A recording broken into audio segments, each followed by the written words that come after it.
Ogni tanto nei dipinti del 700-800 si può trovare una particolarità piccante, le grate e i cancelli.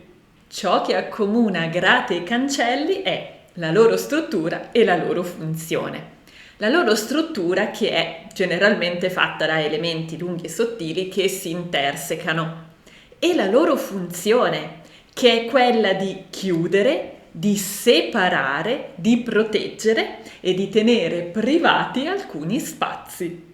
E allora nel 7-800, qua e là, nella pittura, nei dipinti, cominciano a spuntare grate e cancelli, che facendo fede alla loro funzione vanno a separare o a proibire la vista o l'ingresso. Normalmente vanno a separare degli amanti oppure vanno a impedire la vista di qualcosa di particolarmente sensuale.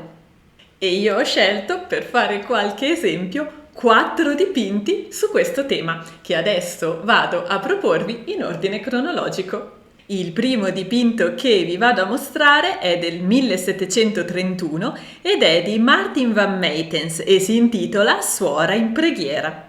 In questo dipinto si vede una suora in preghiera per l'appunto, che si gira perché è distratta da qualcosa. Infatti un uomo è riuscito a infilare la testa nelle grate della finestra, grate che proteggono l'ambiente del convento e che dovrebbero proteggere anche la suora da sguardi indiscreti. In realtà questo è solo il fronte del dipinto, perché il dipinto ha anche un retro nel quale si vede che la suora è nuda sotto le vesti.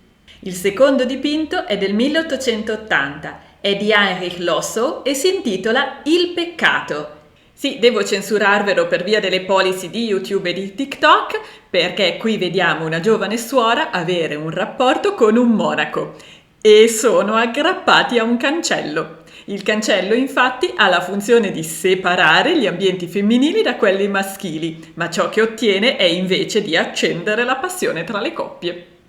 Il terzo dipinto che ho scelto è Il bacio di Silvio Allason del 1892, dove vediamo una coppia di innamorati baciarsi e abbracciarsi nonostante il cancello che li separa. E infine il quarto dipinto è Il convegno di Antonio Alciati del 1918, dove vediamo la stessa scena e lo stesso tema resi però con ancora più passione. E come si è visto dal quadro del 1918, questo tema, dopo tutto, non si esaurisce con la fine dell'Ottocento, ma un po' qua e là si può ancora trovare.